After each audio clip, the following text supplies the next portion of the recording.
Good morning. It is always a pleasure and a privilege to get to stand before you week in and week out to proclaim the gospel. We're so thankful that everyone is here, especially those who might be visiting with us. We want you to know that you are welcome and wanted here at Westhill.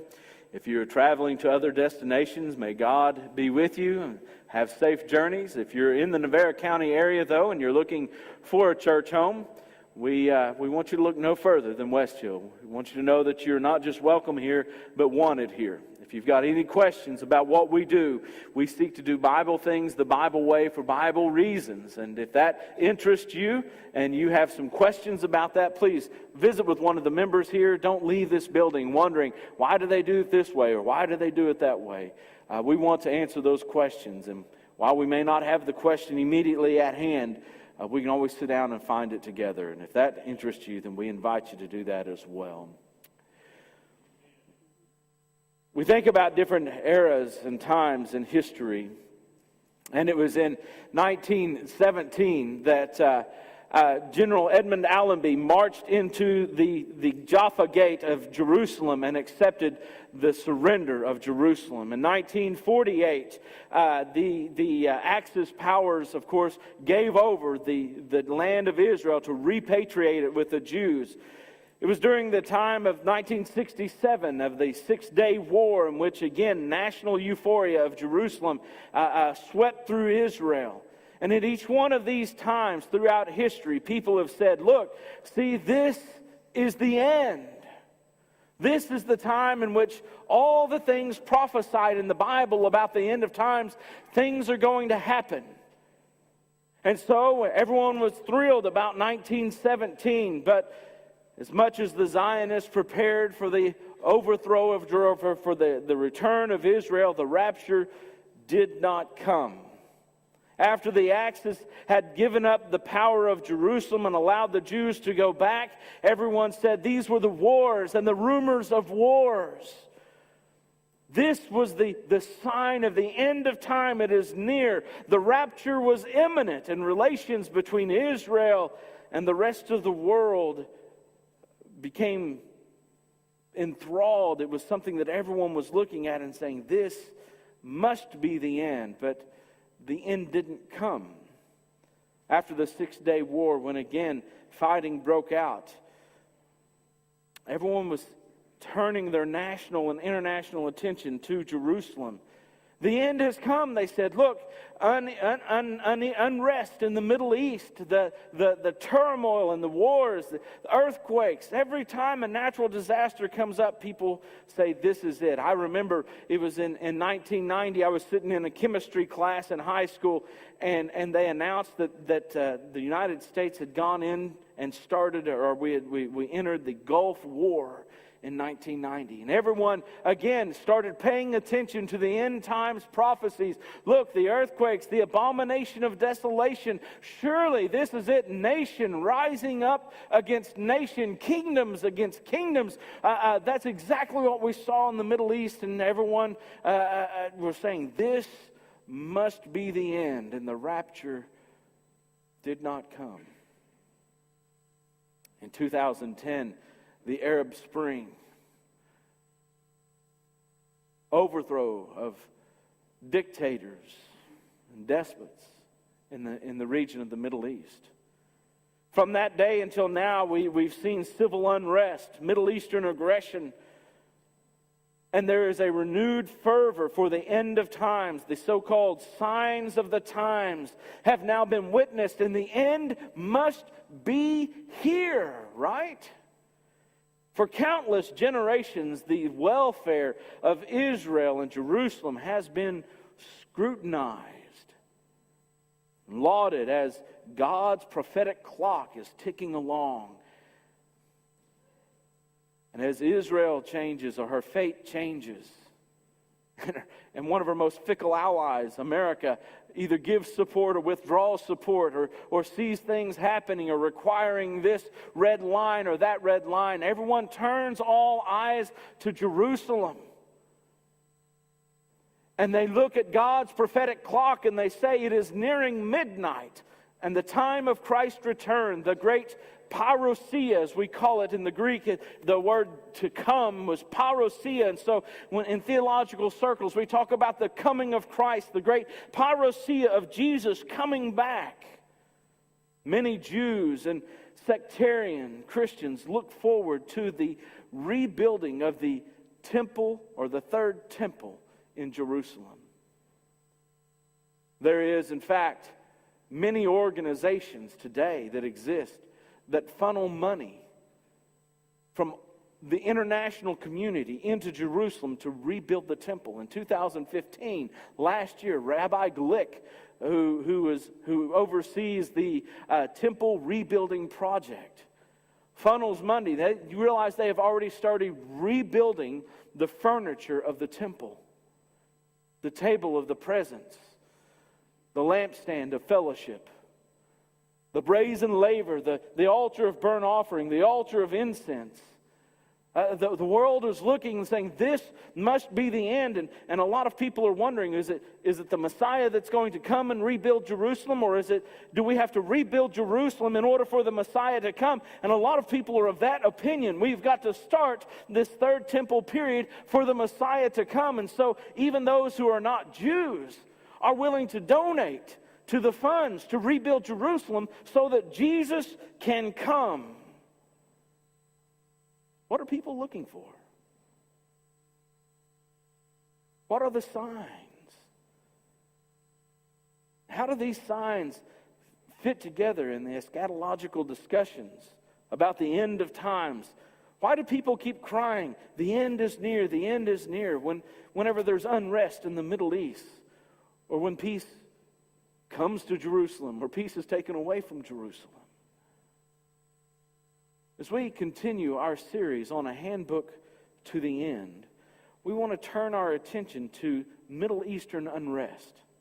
Most of the speculation arises from what we would call the Olivet Discourse. And as we turn in our book and get to that idea of the Olivet Discourse, this is the time in which is recorded for us in Matthew 24, Mark 13, and Luke 21, in which Jesus and his disciples are leaving the Temple Mount. They cross the Kidron Valley and are going back up the Mountain of Olives, and the disciples have some questions. Jesus makes some astonishing apocalyptic prophecies about the end of times. Stars falling out of the heavens, the sun being dark, and the moon not giving its light. And many take those and misunderstand them or twist them. And they're looking for the significance of these signs and how to read the tea leaves, as it were, and understand when Jesus is coming. This morning I want to take just a brief look at these chapters, looking at their significance, not just to the discussion of the end of times, but their significance to Christianity as well, and put in place how these apply to the end of times. I guess the first thing we look at is we need to understand that there are those who are critics of Jesus. They don't like him. There are those who are atheists and say, I do not believe that Jesus ever existed even. Not just that he's not the Son of God, but that he never existed. And one of the things they like to do is talk about how Jesus was a false prophet. Now, we don't accept that, obviously, that Jesus was a false prophet. But when we turn to Deuteronomy 18, there's a discussion there where God is promising, I'm going to raise up a prophet similar to Moses. And you're going to listen to him, but be careful, because other people are going to come in and they're going to speak presumptuously. And then, of course, the question is anticipated, well, how will we be able to know who is a true prophet and who is a false prophet? And he says specifically, when a prophet speaks in the name of the Lord, if the word does not come to pass or come true, that is a word that the Lord has not spoken. That prophet has spoken it presumptuously. You need not fear him. Why? Because he's a false prophet. If he speaks 100 prophecies and 99 of them come true with specificity, but just one of them is false, if one of them does not come to pass, he is a false prophet. That's important, because there are those who look to modern day prophets who make hundreds maybe even thousands of prophecies, and many of them come true. But if just one of them does not, he says, that is a false prophet. Sure, he was wise enough to look around and see that there was conflict coming and that maybe it was this nation over here was going to attack this nation. Maybe he was able to read world events, but he is not a true prophet. The same can be applied to Jesus. If Jesus makes 100 prophecies and fails in just one of them, then Jesus is a false prophet. Modern critics, those that are attempting to undermine Christianity, to discredit Christ and his influence, often call him a false prophet, or at the very least, he is ignorant fool, because he believed that his return, his parousia, was imminent. Look at some of the verses they go to. For example, in Matthew chapter 10 and verse 23, Jesus said, when they persecute you in one town, flee to the next. For truly I say to you, you will not have gone through all the towns of Israel before the Son of Man comes. What are you going to do? You're going to go into all the world and preach the gospel. But where did it begin? Jerusalem and Judea, Acts chapter 1, verse 8. Jerusalem, Judea, Samaria, the towns of Israel. He said, when you go into a town and you preach the gospel, if they don't hear you, if they run you off, go to the next town. And then go to the next town, and then go to the next town. He said, you will not exhaust all the towns in Israel before you see the Son of Man come. Jesus says, I am going to return before you preach the gospel in all the towns of Israel. Paul tells us in Colossians 1 and verse 6 and again in verse 23 that the gospel has gone into all the world. And we can sit here and debate if the world is the known world at that time or all the actual world. But let me tell you, the world entailed more than just the towns of Israel. Paul said it happened within the first century that all the towns of Israel had received the gospel. Jesus said, I will come before then, before that happens. And the critic says, see, he didn't come. The rapture didn't happen. The resurrection has not occurred. Therefore, Jesus thought he was coming early. He did not. He's a false prophet. All the other prophecies he made pale in comparison to the fact that he missed out on that one. Or in Matthew 16 and verse 18, truly I say to you, there are some standing here who will not taste death. That's people in his audience. He says, some of you will not die until you see the Son of Man coming in his kingdom.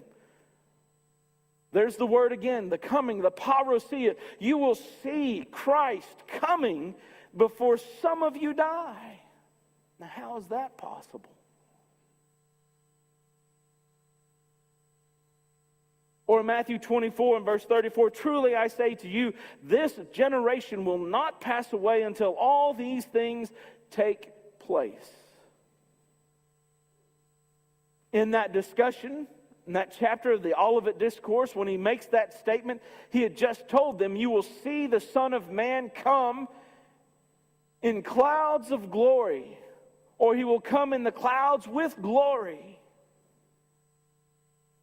And then he turns around and he says, and some of you will see these things. What things? Jesus coming in clouds of glory. You will see those take place before you die. And that didn't happen. And therefore people say he is a false teacher. Bertrand Russell, renowned philosopher, mathematician of the early 20th century, was one famous critic of Jesus. In his book, Why I Am Not a Christian, he was tired of people giving apologies about why they are a Christian. He writes a book, Here's Why I Am Not a Christian. Russell clearly based his rejection, or at least part of it, of Jesus as portrayed in the Gospels on what he perceives as Jesus' false prophecies. He says, and I quote, I'm concerned with Christ as he appears in the gospel, taking the gospel narrative as it stands. And there one does find some things that do not seem to be very wise. For one thing, Christ certainly thought that his second coming would occur in clouds of glory before the death of all the people who were living at that time. There are a lot of places where it is quite clear that he believed that his second coming would happen during the lifetime of many then living. That was the belief of his earlier followers, and it was the basis of a good deal of his moral teaching. Do you hear what he said? I don't believe in Christ because his promises and prophecies did not come true. Russell would say, your own Bible tells you if a prophet makes a prophecy and it doesn't come to pass, then he is a false prophet. Russell says, look, Jesus said it was going to happen during his lifetime. How many people are still looking forward to the coming of Christ? Sadly, even those who are Christians, who claim to follow Christ at least, passively give in to the same charge. Albert Schweitzer, who was a noted humanitarian, a philosopher, and a theologian, who was contemporary, by the way, with Bertrand Russell, spent a great deal of time trying to defend Jesus against the attacks of the atheists, the critics, the liberal theologians, and so forth. But Schweitzer agreed with Russell that Jesus' unfulfilled prophecies cast doubt on his deity. In an effort to remove or revive Jesus from the ashes of liberal criticism, Schweitzer said Jesus thought his return would be soon. He was just wrong. God changed the time frame on Jesus. Schweitzer came up with a theory that he called the parousia, the parousia delay. He thought it was going to be then, but God had to delay it. And evangelicals today look forward to a future fulfillment of Jesus' prophecy. They fall into the same trap. However, they attempt to sidestep the issue by taking a lot of interpretive license with the text of the Olivet Discourse. And this has led many so-called biblical experts to attempt to read the signs of the times to determine the parousia of Jesus. Well, let's look a little bit at the somber warnings which Jesus is giving. Jesus and his disciples had left the Temple Mount and had crossed, as we mentioned, into the Mount of Olives. It is there that his disciples mentioned, do you see these great buildings? Don't you love this temple, and aren't you thankful? Well, what they're proud of is that the temple represents the presence of God in Israel.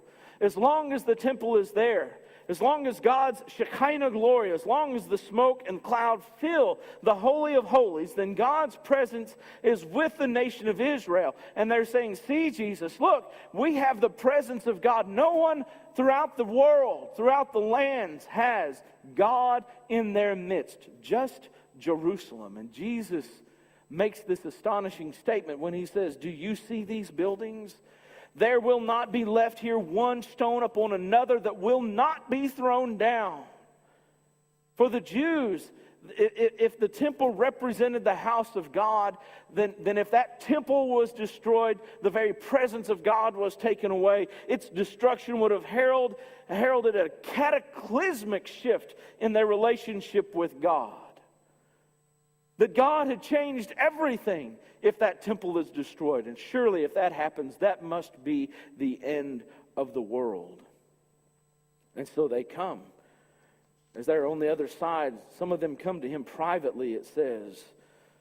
In verse 3, Matthew 24 and verse 3.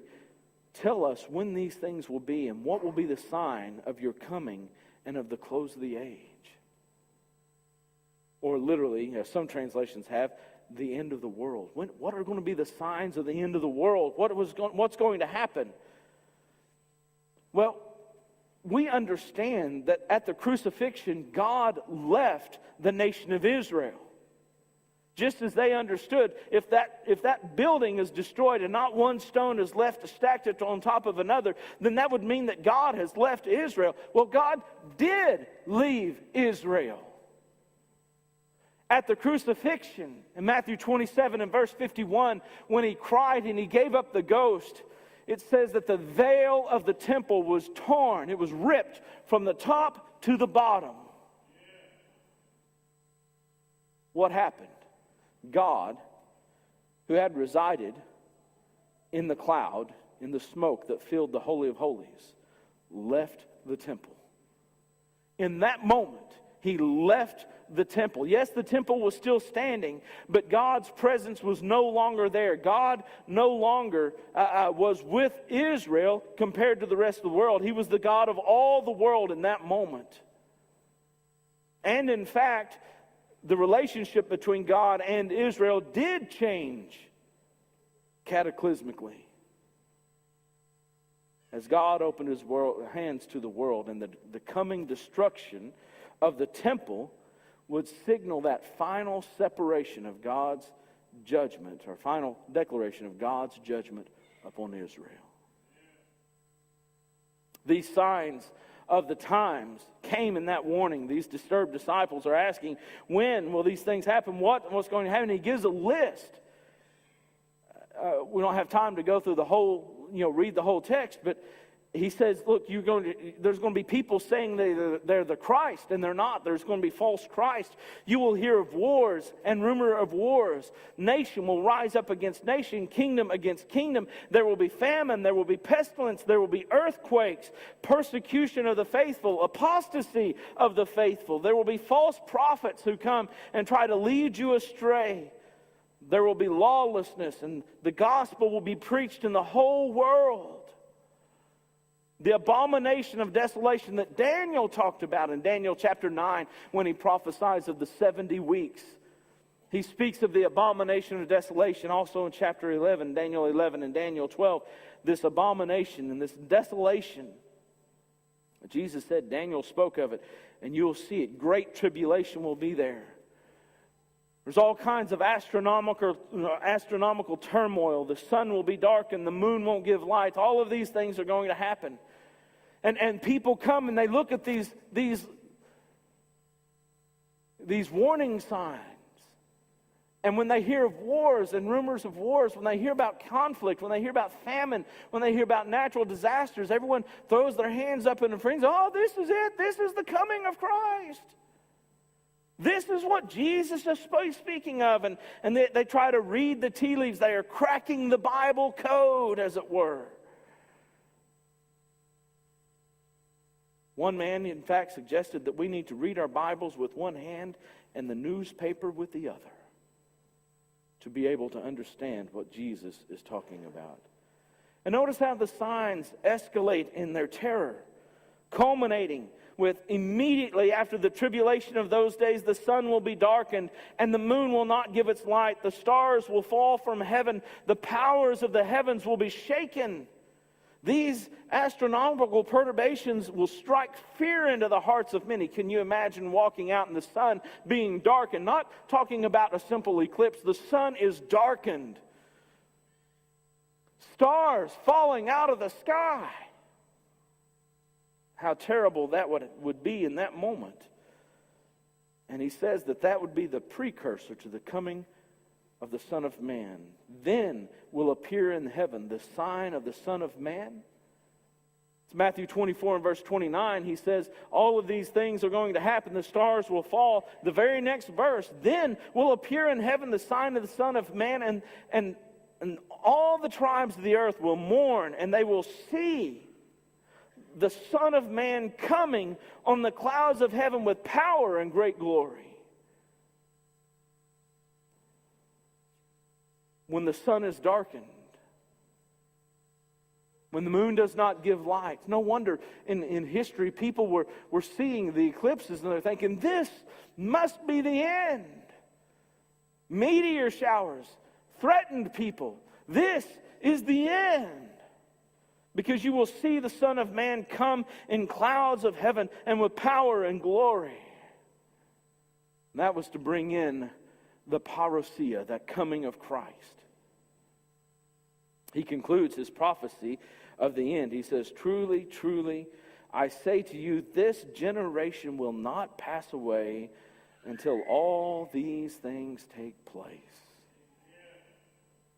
That list, famine, pestilence, earthquakes, wars, rumors of wars, national conflict, false Christ, all of those things will take place.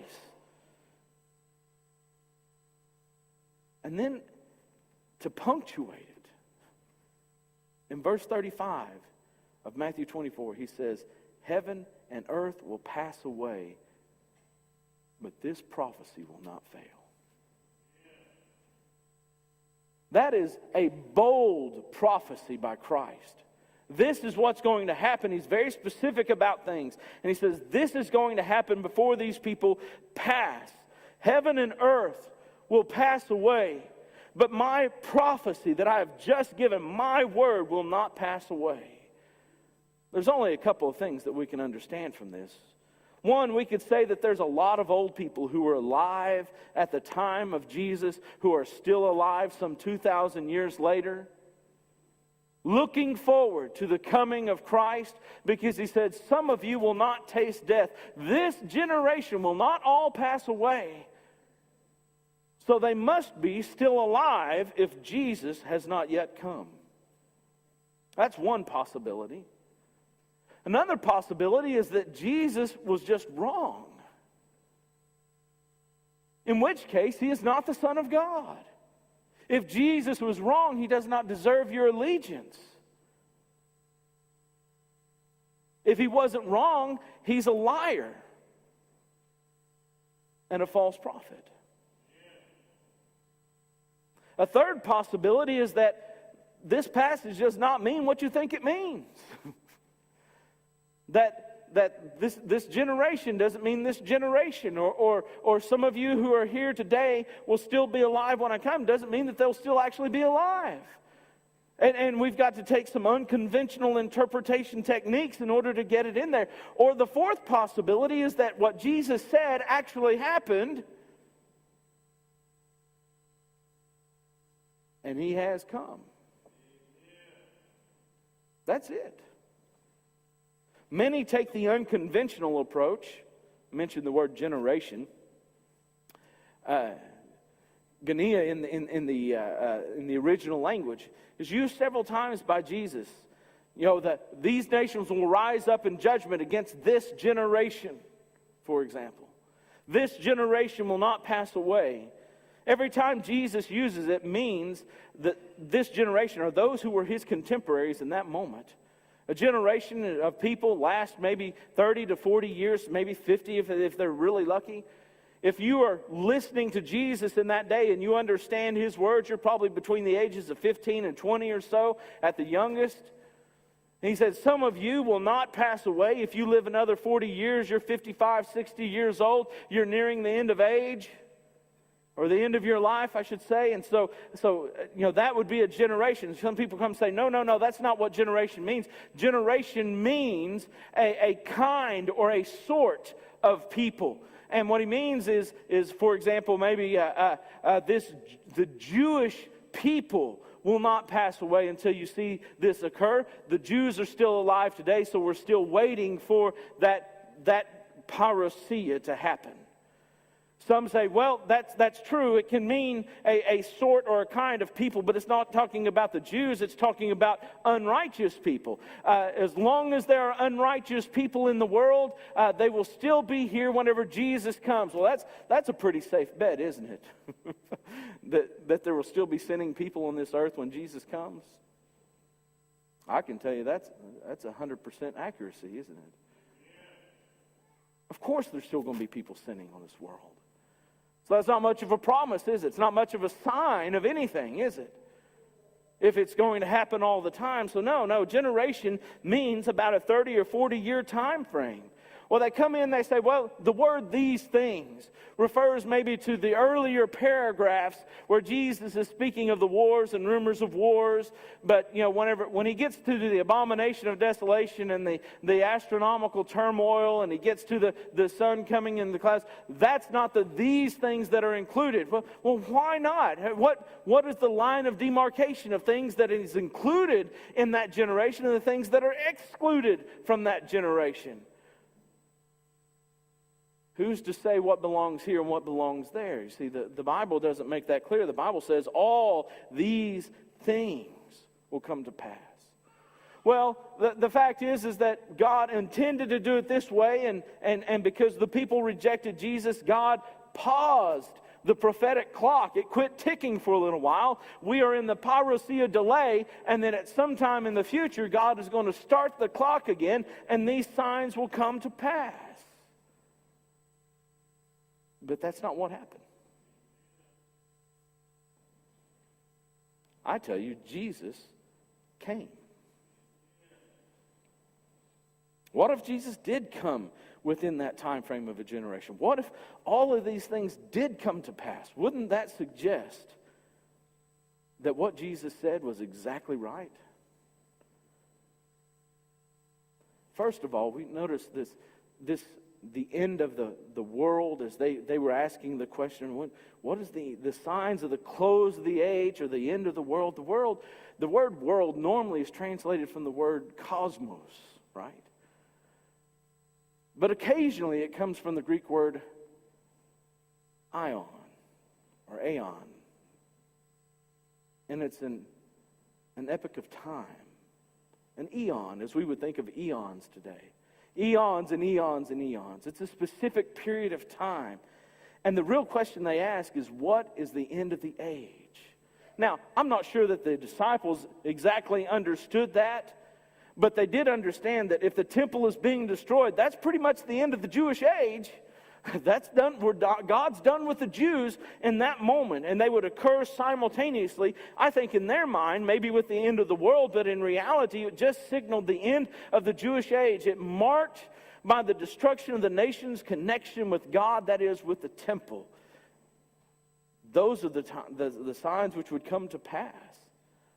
Jesus came. What about all the abomination of desolation? Daniel's 70-week prophecy.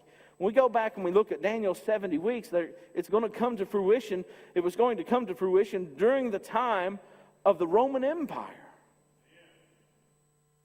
When did the destruction of Jerusalem happen? During the time of the Roman Empire. When the Romans marched in with their banners and their standards upon the poles, and they had the eagle insignia upon the Roman Empire. God had used the eagle, for example, in the book of Obadiah and other Old Testament prophecies, to signal judgment upon nations. And lo and behold, the Jews see the eagles coming in on the banners of the Romans.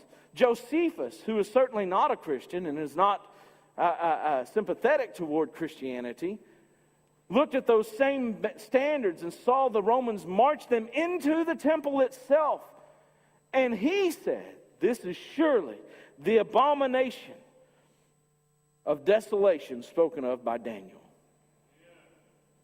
By entering the temple and setting up their banners and taking down the connection with Jehovah, that took place in the destruction of the temple.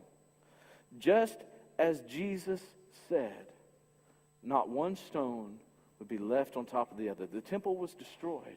It fits Daniel's timeline of the abomination of desolation that Jesus himself refers to. But what about the stars falling? Did that already happen? What about these astronomical turmoil? There's no record of the sun going dark or the moon not giving light or the stars falling out of the sky. Nobody recorded that at that time. Certainly you would think if that happened, then people would know, well, yeah, that was it, but they never saw that. But understand what Jesus is doing. He is speaking of a judgment of God against a nation. Jesus is not really telling us about the end of the world. He's telling us about the end of the Jewish dispensation with God and how he is going to bring judgment upon them. And so he uses what we would refer to today as apocalyptic language, similar to that found in the book of Revelation and in Old Testament passages. Listen, for example, from Isaiah 13, verses 9 through 13. Behold, the day of the Lord comes, cruel with wrath and fierce anger, to make the land a desolation and to destroy its sinners from it. For the stars of the heavens and their constellation will not give their light. The sun will be dark at its rising. The moon will not shed light. Therefore I will make the heavens tremble, and the earth will shake out of its place at the wrath of the Lord of hosts in the day of his fierce anger. Man, that's almost exactly what Jesus says, isn't it? And yet, in Isaiah 13, it was God bringing judgment upon the nation of Babylon. He was going to destroy that nation. In Isaiah 34, their slain shall be cast out. The stench of their corpses shall rise. The mountains shall flow with their blood. All the hosts of heaven shall rot away. The skies roll up like a scroll. All their hosts shall fall as leaves fall from the vine, like leaves falling from the fig tree. For my sword has drunk its fill in the heavens. Behold, it descends for judgment upon Edom, upon the people I have devoted to destruction. The land flowing with blood. All of these things failing to happen. What was happening in Isaiah 34? That was God's judgment upon the nation of Edom for their cruelty against the nation of Israel. This is the language of God's judgment, that he has brought decisive and terrifying judgment upon Babylon or upon Edom. And at the destruction of Jerusalem, it was God bringing his decisive judgment upon the Jewish nation. He appeared, or that is, he came in judgment within that generation. Josephus, again, witnessed the fall of Jerusalem. He saw their fight was ultimately not against the Romans, but against God. Josephus said, "Wherefore, I cannot but suppose that God is fled out of his sanctuary and stands on the side of those whom you fight." God's judged you. He's judged all of us, he says, as Jews. He is no longer with us. He is with them. Does that mean that Jesus already came and Judgment Day is past? No. Just because Jesus came in clouds of glory and pronounced judgment upon the nation of Israel doesn't mean that we are at the end of the times. The great judgment day, when all will be resurrected and stand before the judgment seat of God, is still in the future. But Jesus' discussion on the Mount of Olives isn't about that moment. It's about the coming in clouds of glory and pronouncing judgment upon the obstinate nation. He spoke his peace through his sword to them. And while many in the denominational world look to Jesus' Sermon on the Mount right here as a plan for the end of time, it appears that God did not mean it to be such a plan. 40 years after Jesus' crucifixion, a mere generation, God visited his judgment on Jerusalem and ended the age of the Jews. And now, in these last days, this final epoch, God calls us to come to his Son. The first century Christians read the signs. History tells us that Christians escaped the destruction of Jerusalem so that not one of them died in the Roman siege. Those signs saved people and ensured that they could follow the Son. But don't let today wars and rumors of wars or false prophets get your heart in a tizzy about the end. Rather heed the words that Jesus gave while he was still here. Therefore, you must also be ready, for the Son of Man is coming at an hour you do not expect. I know Jesus there in Matthew 24:44 is looking to his coming in the destruction of Jerusalem. But I think the words mean just as much to us, that we need to be ready for whatever comes.